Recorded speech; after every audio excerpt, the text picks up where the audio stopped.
Hello everyone, welcome back to my channel. आज के video में मैं रिव्यू करने जा रही हूँ बिग बॉस के सीज़न 18 को। सो स्टे ट्यून, अंत तक मेरी वीडियो देखिएगा। अभी तक मेरा चैनल सब्सक्राइब नहीं किया है तो प्लीज़ सब्सक्राइब कर लीजिएगा and hit the bell icon, ताकि आपको आगे की आने वाली वीडियोस की नोटिफिकेशन मिल जाए।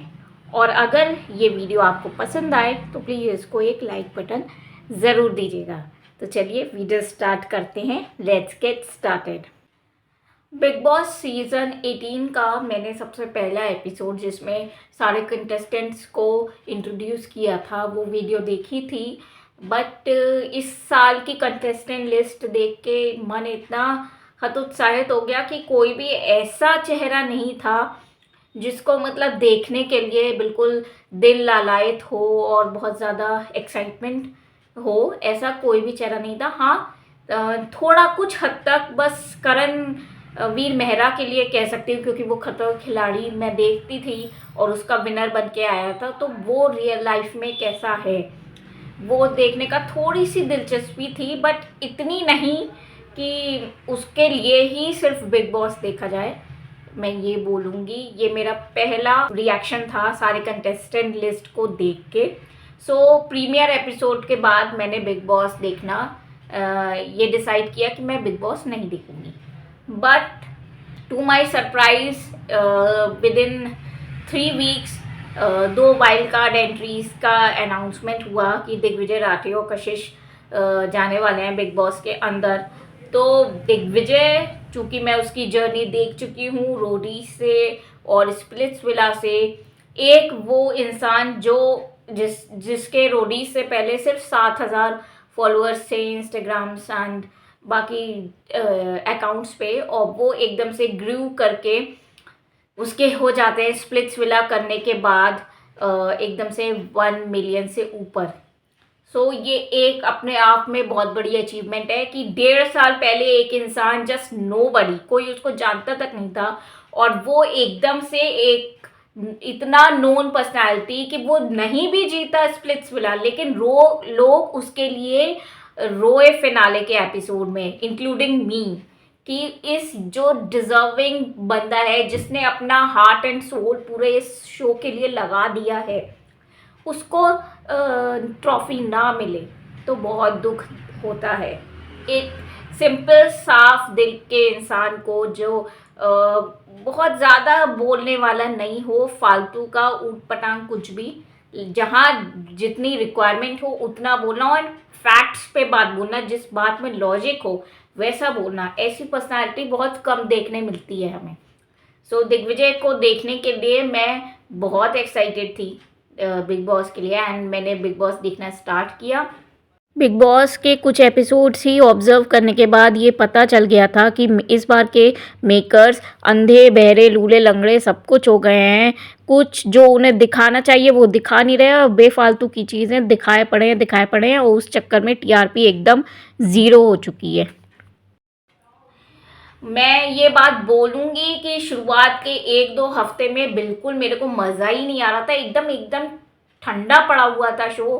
कोई भी कंटेस्टेंट ऐसा नहीं लग रहा था कि जिसको मतलब देख के लगे कि अरे वाह, ये तो बहुत अच्छा गेम कर रहा है और ये एक इंटरेस्टिंग पर्सनालिटी है, ऐसा एक भी इंसान नहीं लगा। एंड बहुत ही बोरिंग सा लगता था शुरुआत के दिनों में मुझे बिग बॉस, और मेरे को इतना डिसअपॉइंटमेंट होता था कि दिग्विजय, जिसके लिए हमने देखना स्टार्ट किया बिग बॉस, वो उसके सीन्स काटे जा रहे थे, लगातार सीन्स काटे जा रहे थे, ताकि वो इमेज बना ही ना पाए और उसकी इमेज और ग्रो ना कर पाए जनता की नज़रों में, इसलिए उसके सीन्स काटे जा रहे थे। वो बहुत बुरा लग रहा था। 1-2 लाइव वीडियो मैंने देखी थी जिसमें उसका स्ट्रॉन्ग पॉइंट रखते हुए दिग्विजय दिख रहा था, लेकिन वो मेन एपिसोड में वो पॉइंट्स काटे जा रहे थे, वो मुझे बहुत ख़राब लग रहा था। अब मैं बात करूंगी दिग्विजय और कशिश को लेके। उस टाइम पे, जिस टाइम पे दिग्विजय अंदर नहीं गया था, तब तक बहुत ही टीआरपी में बिग बॉस एकदम लो चल रहा था, लेकिन चूँकि उनका मेन क्राइटेरिया बिग बॉस के मेकर्स का ये था कि टीआरपी थोड़ी बढ़े, तो वो कशिश और दिग्विजय को अंदर लेके गए इस वे में कि वो कशिश उसके मनी लेके भाग गई स्प्लिट्सविला का 10 लाख लेके, और उसने चूज़ नहीं किया फिनाले में परफॉर्म करना। अब यहाँ पे मैं बिग बॉस के मेकर्स के लिए ये बात बोलूँगी कि सबसे पहली चीज़ तो यही मुझे बहुत ख़राब लगती है कि बिग बॉस में एंट्री पाने के लिए आपने कोई कंट्रोवर्सी करना ज़रूरी है लाइफ में, तभी आपको एंट्री दी जाएगी। मतलब उन लोगों के बीच में ऐसी इक्वेशन बनी दिग्विजय और कशिश के कि पैसे लेके भाग गई, दिग्विजय का सपना टूट गया और उसको परफॉर्म करने नहीं मिला फिनाले में, दिल वाकई में टूटता है। तो हुई, अब उनके कंट्रोवर्सी बनी तो ही उनको एंट्री मिली, अदरवाइज उनको बिग बॉस में एंट्री नहीं मिलती। तो ये चीज़ गलत है। मतलब बिग बॉस में एंट्री पाने के लिए या तो आप गोलगप्पे बाहर बेचो और हो हल्ला करो, या 2-3 वाइफ्स रखो, तब आपको बिग बॉस में एंट्री मिलेगी। तो ये चीज़ें गलत हैं कि आपको कुछ गलत एग्जाम्पल सेट करना है, कोई कंट्रोवर्सी करनी है, तभी आपको मिलेगा। सबसे गलत बात जो मुझे लगती है, आप वो पर्सनालिटी देखो ना जो वाकई में बहुत कुछ अच्छे रंग दिखा सकती है, बोलने में अच्छी हो। अच्छे यूट्यूबर्स जो हैं उनकी वो कैसे लाइफ में है, रियल लाइफ में उनको करो। एंड एक्टर्स के लिए एक बहुत ही अच्छा प्लेटफॉर्म है बिग बॉस, सो उनको चूज़ करो। लेकिन ये जो कंट्रोवर्सी वाला क्राइटेरिया है ये मुझे अच्छा नहीं लगता है। अब जो बात मैंने नोटिस करी कि दिग्विजय जब बिग बॉस के अंदर आ गया तो उसका मेन फोकस यही था कि उसको एक अच्छा प्लेटफॉर्म मिला है तो उसको गेम अच्छे से खेलना है। एंड इस बार पूरी भरपूर कोशिश करनी है मछली की आंख अर्जुन के लिए कि उसको शो जीतना है। ये उसका अंदर की ज़ील, जेस्ट एंड ज़ील है, उसकी ख्वाहिश है कि इस बार तो मुझे ऐसा कुछ करना है कि मैं एक प्रबल दावेदार बनूं ट्रॉफी का, बिग बॉस की। तो वो अपना गेम सिर्फ सीमित नहीं रखा हुआ है कशिश तक, ये क्लियर कट दिख रहा है। जितना दिग्विजय को मैंने ऑब्जर्व किया है, he is one of those people जो मतलब ग्रजेस नहीं रखेंगे कि अरे यार इसका मतलब अगर कशिश ने कुछ बुरा किया है तो उसका बुरा हो, बुरा काम ना करें, नहीं। लेकिन फॉरगिव एंड फॉरगेट वाला जो क्राइटेरिया जो होता है कि आप एक बार को इंसान को फॉरगिव तो कर देते हो लेकिन फॉरगेट नहीं कर पाते हो, क्योंकि उसने इतनी सारी चीज़ें गलत की होती हैं तो उनको भूल पाना बहुत मुश्किल होता है। बहुत से लोग होते हैं, मैं अपने आप को भी ऐसे ही कंसिडर करती हूँ कि मेरे साथ अगर किसी ने गलत किया है मैं उसे ज़िंदगी भर नहीं भूल पाती हूँ। मुझे चीज़ें याद रहती हैं कि किसने कब मेरे साथ बुरा किया या बुरा बोला। वही मैं दिग्विजय के साथ भी मैं देखती हूँ कि उसको जो कशिश ने किया है उसको बुरा लगा है, लेकिन दैट डजंट मीन कि बिग बॉस वाले ये चाह रहे थे कि इन दोनों का बस आपस में कलेश होता रहे जब तक ये लोग जर्नी पे हैं और इससे हम टीआरपी गेन कर लेंगे। नहीं, ज़रूरी नहीं है। हम क्यों नहीं, अगर हमें ये प्लेटफॉर्म मिला है तो हम भरपूर पूरा गेम क्यों नहीं खेलेंगे। वो दिग्विजय कर रहा है, लेकिन मुझे कशिश का ये चीज़ लग रही है उसका गेम सिर्फ दिग्विजय तक सीमित रह चुका है कि उसी से ही माफ़ी मांगनी है, उसी पे ही दोषारोपण करना है दिग्विजय पे, वो और कुछ सोच ही नहीं पा रही है। तो ये चीज़ मुझे बहुत ख़राब मिल रही है। कशिश के लिए मैं ये कहना चाहूँगी एक बहुत बड़ा प्लेटफॉर्म मिला है, इसको पूरी तरीके से निचोड़ दो, यूटिलाइज करो और अपना बेस्ट परफॉर्म करो, इक्वेशंस बनाओ सबके साथ। मुझे बिग बॉस देखते हुए करीब बीच में 3 हफ्ते हो चुके हैं, 3 हफ्ते से ऊपर हो चुके हैं। एंड मैंने जितना ऑब्जर्व किया कि बिग बॉस की makers full on support to Vivian, Avinash, Eisha and Alice, ये लोग लगातार फेवर करे पड़े थे। एलिस का उस ग्रुप में कोई कंट्रीब्यूशन नहीं। जो ईशा इतना खराब कंटेस्टेंट है इस साल की, सबसे मोस्ट हेटरेड जिसके प्रति जाने वाली है इस शो के एंड तक, और मोस्ट हेटेड कंटेस्टेंट अगर इस साल का कोई होगा तो वो होगी ईशा। ईशा जो भी बोलती है पूरा उसको कमेंट्री करनी है। कोई इंसान कुछ भी कर रहा है, अच्छा इसने अब दूध का पतीला कर दिया, अरे देखो उनका रिश्ता देखो, ये तो बाप बेटी का रिश्ता लग ही नहीं रहा है, ये तो कुछ और ही लग रहा है। इस टाइप से ऐसे चुगलियाँ करना, ऐसे गंदे गंदे टिप्पणियाँ करना, हर एक इंसान पे बोलना बहुत गलत है। बहुत, वो कहते हैं ना मोहल्ले की आंटियाँ जो हर एक इंसान का कैरेक्टर एसेसिनेशन करती हैं, बिल्कुल ईशा वैसी हो रही है। मुझे सच में समझ नहीं आता है, इसने इतना काम कलर्स वगैरह के साथ भी किया है और बाकी म्यूजिक एल्बम्स भी की हैं, तो इसके को एक्टर्स इसको कैसे झेलते होंगे। अगर ये वही रियल पर्सनालिटी ही दिखा रही है अपना, इसका यही रियल व्यक्तित्व है बिग बॉस के अंदर भी और बाहर भी, तो भाई इसके को एक्टर्स और इसके डायरेक्टर्स और बाकी प्रोड्यूसर वगैरह इसको कैसे ईशा को झेलते होंगे, भगवान ही जाने। बिल्कुल इतनी खराब इंसान है ये कि मतलब इसको देख के ही, इसकी टिप्पणियां सुन के इतनी नफरत इसके प्रति जागती है, गुस्सा आता है, इरिटेशन होती है। The most irritating personality of Bigg Boss this season is Isha.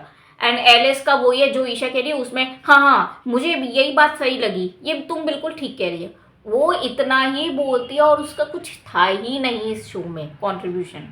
Literally साफ दिल की लड़की है एलिस, लेकिन गलत संगति में, गलत ग्रुप में वो फंस गई। अगर वो और घर के लोगों से बात करती, अपना इक्वेशन बनाती, तो शायद वो आगे जाती और मे बी वो कुछ डिफरेंट कर पाती और कुछ अच्छा करती इस शो के लिए। लेकिन एलिस ने अच्छा परफॉर्म नहीं किया, ईशा के साथ बस हाँ मिला के। अविनाश का मैं ये बात बोलूँगी कि अविनाश इतना गंदा अपने आप को पोर्ट्रे कर रहा है इस सीज़न में, जैसे विलन ऑफ द हाउस। आप कैसे, हर किसी से पहले उसने करणवीर से लड़ाई करी, फिर आते ही दिग्विजय से लड़ाई करी, इतना गंदा गंदा बोलना, आप कैसे इतना गंदा बोल सकते हो, इतनी गंदी फाइट कर सकते हो। मुझे मतलब वो कहता है ना गटर माउथ, ईशा और अविनाश ये दो लोग हैं, गंद ही बोलना है जब भी बोलना है। और लड़ाई इतनी बुरी वाली करता है लड़ाई में, तो जो भी बोलता है वो बहुत, देखने में उसकी पर्सनैलिटी बहुत गंदी लगती है। और वो कलर्स फेस नहीं है अविनाश, तो वो ग्रुप है कि इस ग्रुप में जिसको मेकर्स फेवर कर रहे हैं इसलिए है, तभी उसको इतना फुटेज मिल रही है अविनाश को। अदरवाइज वो उसको इतनी फुटेज नहीं मिलती और उसको निकाल दिया होता पहले ही मेकर्स ने, अगर वो इस ग्रुप में नहीं जाता, विवियन और ईशा की ग्रुप में। और विवियन का मैं बोलूँगी, पता नहीं क्या उसकी टोन में एक एरोगेंस है कि पता नहीं मैं इतना बड़ा एक्टर, जैसे पता नहीं शाहरुख खान हो गए और दुनिया के किंग ऑफ बॉलीवुड हो गए, ऐसा उसका ऑरा है। वो ऑरा इतना नेगेटिव लगता है विवियन का।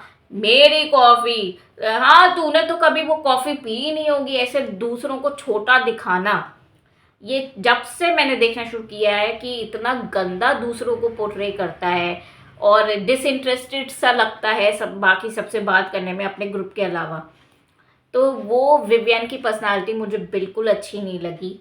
करणवीर की मैं बात करूंगी तो करणवीर को बोला है माचिस की तीली, जो आग लगाता है, इधर भी आग लगाई, कुछ उधर भी आग लगाई, ये इस टाइप। मैं बोलूँगी कि वो थोड़ा डिप्लोमेटिक है, मतलब सीधे पिन पॉइंट नहीं कर पाता। अगर कोई गलत है तो गलत बोलो उसको, और जो जहाँ सही है उसको सही बोलो।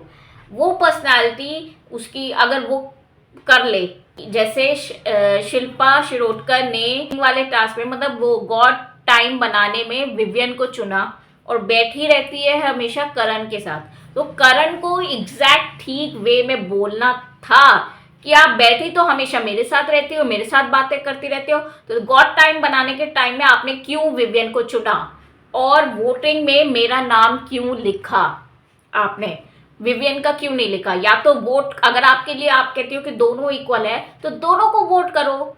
या कोई भी माँ, अगर माँ का ऑडिशन वो देने आई है शिल्पा शिरोडकर, तो कोई भी माँ अपने दोनों बच्चों में कभी डिफरेंस नहीं करती है, दोनों को इक्वल उसमें रखती है, इक्वली फेवर भी करती है। तो वो शिल्पा शिरोडकर नहीं कर रही है। एंड वो हमेशा ये कहती है अरे मेरा कुछ एक और इक्वेशन था, मैं कुछ और ही गेम खेल रही थी, हमेशा गोल मोल बात करके, घुमा फिरा के। And Shilpa Shirodkar is one of them की जो आपके मुंह पे ही झूठ बोल देंगी। तो इतने बड़े हो के आप ये सब गेम खेल रहे हो, बहुत ही कि सब दोनों को, विवियन को और उसको, करण को नचा रही हो अब कठपुतलियों की तरह, तो इट इज़ रॉन्ग, ठीक है। और एक तरीके से ना बताना कि किसको मैं फेवर कर, दिखता, action speak louder than words, action से दिख रहा है कि तुम विवियन को फेवर कर रही हो, बट अगर तुम कर रही हो तो उसको एक्सेप्ट क्यों नहीं कर रही हो कि हाँ मेरे को विवियन ज़्यादा पसंद है, और विवियन अगर ज़्यादा पसंद है तो फिर उसके साथ जाके बैठती क्यों नहीं हो, उसके साथ क्यों नहीं बात करती हो, फिर करण के साथ हर समय क्यों बैठी रहती हो। तो ये लॉजिक मुझे नहीं समझ में आता है। और करण के लिए को भी फेवर तो करना चाहिए, कहीं ना कहीं तो करना चाहिए, कुछ तो करण के लिए करना चाहिए इस गेम में, बट उसने नहीं किया। अब करण का मैं ये कहती हूँ कि अगर आपको बुरा लग रहा है कि उन्होंने हमेशा विवियन को फेवर किया है शिल्पा जी ने, तो आप क्लियर कट बोलो कि मुझे नहीं पसंद आया, आप मुझे रीज़न दीजिए कि आप विवियन को क्यों ज़्यादा सपोर्ट करते हो, मुझे क्यों नहीं, क्लियर कट रीज़न मांगो। और अगर कोई इंसान आपको क्लियर कट रीज़न नहीं दे रहा है और आपके साथ गलत कर रहा है, इस गेम में पार्शियलिटी कर रहा है, तो भाई उसके इंसान के साथ साइड हो जाओ कि भाई मुझे आपसे बात नहीं करनी है, take stand for yourself. क्यों वो मुझे ऐसा फील हो रहा है कि करणवीर सब कुछ जान रहा है कि ये मेरे साथ खेल रही है और मेरे को हमेशा नीचे रख रही है विवियन के कंपैरिजन में, बट स्टिल वो, उसको लग रहा है कि मुझे ऑडियंस से सिंपैथी मिलेगी इस चीज़ के लिए, इसलिए वो यूज़ होता जा रहा है शिल्पा शिरोडकर के साथ, जानते हुए भी कि सिंपैथी कार्ड्स, वो विक्टिम कार्ड मैं खेलूँगा इससे। बट आई थिंक ये फेवर नहीं कर रहा है उसको। Don't be a victim card, be a hero man. या तो उसके साथ रहो तो आप फेवर करोगी मेरे साथ इस गेम में, तो ही मैं आपके साथ रहूँगा, अदरवाइज मैं नहीं रहूँगा, मुझे ये चीज़ें नहीं अच्छी लगती, ये क्लियर कट बोल। अब मैं बात करूँगी 20 दिन में जो भी मैंने ऑब्जर्व किया, दैट इज़ रजत दलाल।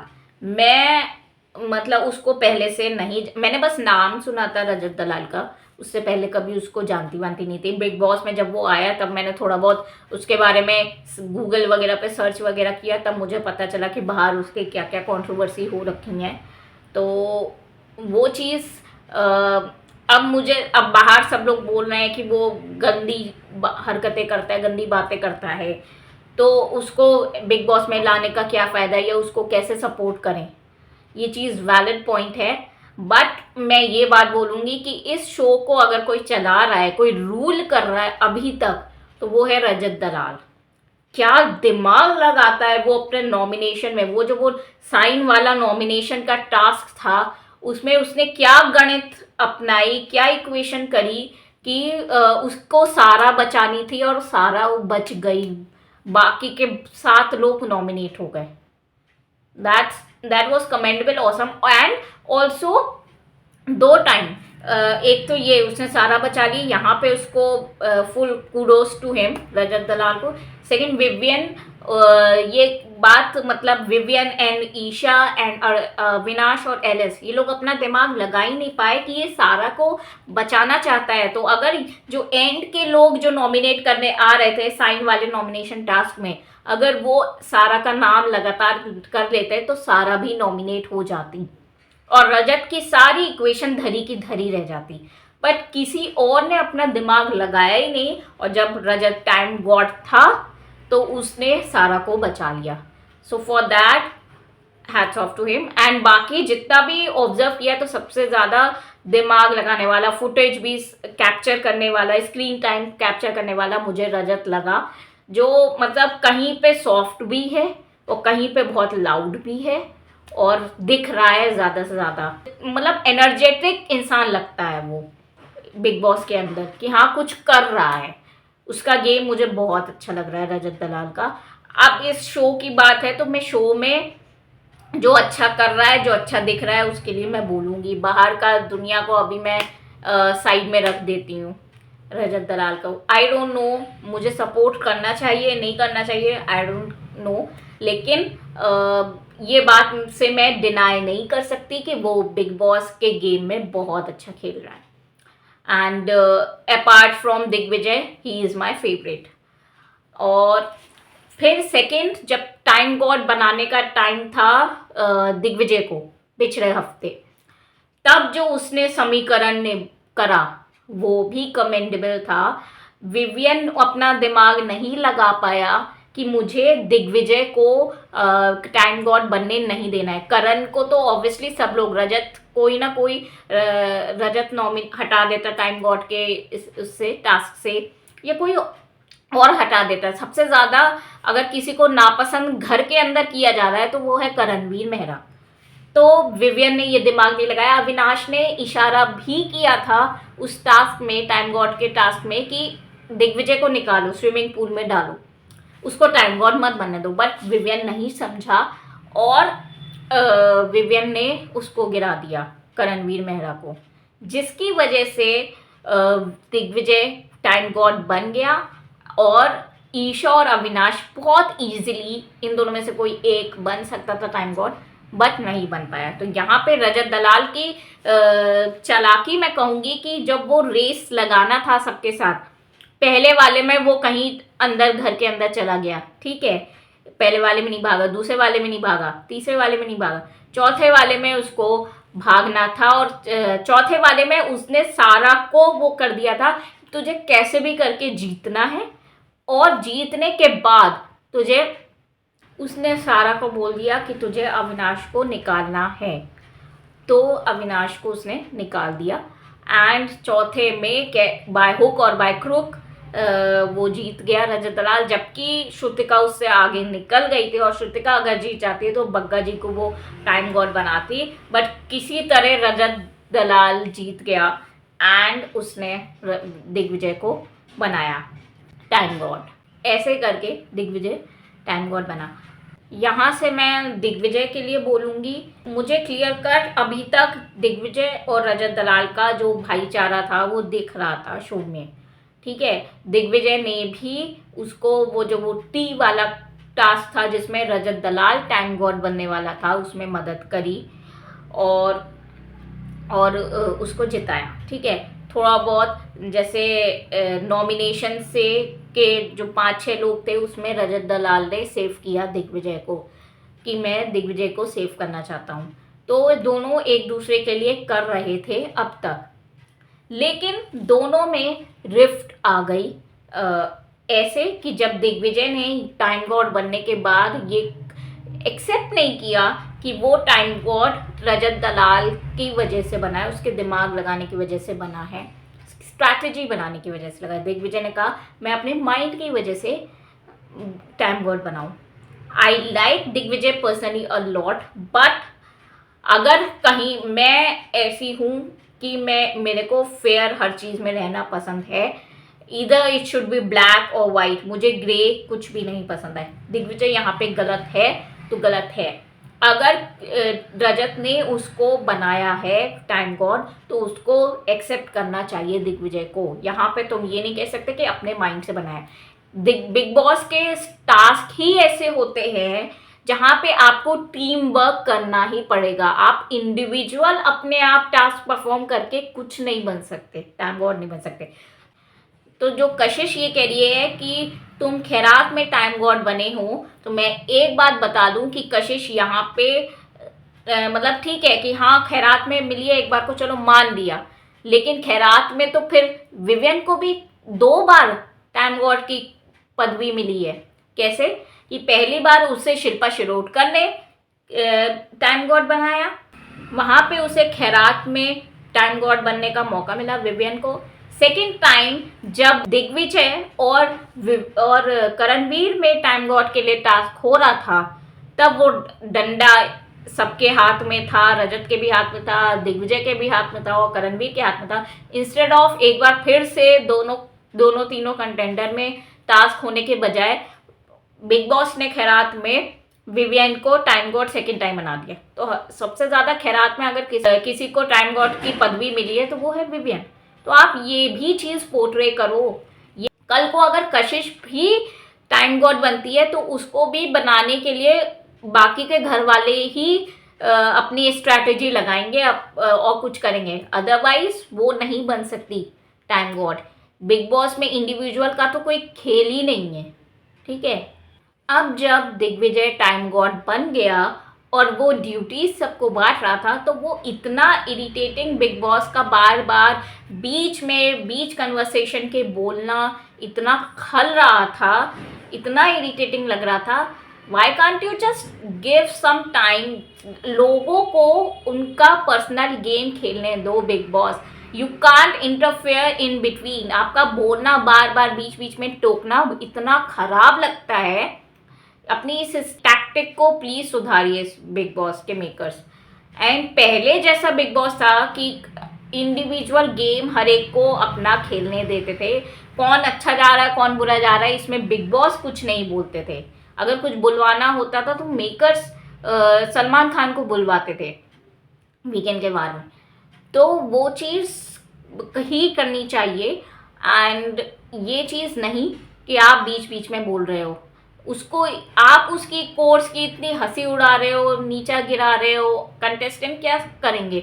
अब वो आपका रुतबा ही नहीं रह गया है कंटेस्टेंट में, कोई आपसे डरता नहीं है। बिग बॉस की आवाज़ सुन के पहले डरते थे, एक कोई कुछ बोल नहीं पाता था एक टाइम पे, जब पुराने सीजन्स थे जब बिग बॉस बोल रहे हैं तो एक लगता था कि कोई सीनियर पर्सन बोल रहा है। अब तो आपकी कोई इज्जत ही नहीं रह गई, सब आपका आपके बातों में ही हंसे रहे हैं। तो ये चीज़ बहुत गलत है, आपने खुद को ही गिरा दिया है, खुद का ही स्तर गिरा दिया है। मैं ये बोलूँगी, आप एक प्लेटफॉर्म दे रहे हो किसी भी कंटेस्टेंट को अपने आप को शोकेस करने का, आप उस चीज़ में इंटरफेयर नहीं कर सकते। आप अपनी पर्सनल राय नहीं बना सकते कि मेरा तो यही फेवरेट है, मैं तो इसी के लिए ही सारे फेवर करूँगा, बाकी कंटेस्टेंट जाए भाड़ में, ऐसा नहीं हो सकता है। If you are giving a platform to a person, आपको पूरी तरीके से फेयर होना पड़ेगा, हर एक इंसान के लिए इक्वल अपॉर्चुनिटी देनी पड़ेगी, सबको इक्वली स्क्रीन टाइम भी देना पड़ेगा। गलत कौन है सही कौन है ये जनता डिसाइड करेगी, आप नहीं करोगे बिग बॉस जी। एंड आप लिटरली, मैंने तो जी कैसे मेरे मुंह से निकल गया, आप इज्जत डिजर्व ही नहीं करते हो बिल्कुल कोई भी। अगर आपको कोई इंसान पसंद नहीं है तो आप उसे अपने शो में लेकर ही मत आइए। ये नहीं होना चाहिए कि उसे अपने ही शो में लाके उसको ह्यूमिलिएट कर रहे हो, ये बहुत गलत है। क्या एग्जाम्पल सेट कर रहे हो आप दुनिया जहां के लिए? फिर कौन आएगा आपके शो में आगे आने के लिए? इस बार का यही हुआ था ना, जब सीजन में आपने टॉप 15 डिसाइड किए थे तो 2-3 लोगों ने एंड टाइम पे मना कर दिया था बिग बॉस में आने के लिए।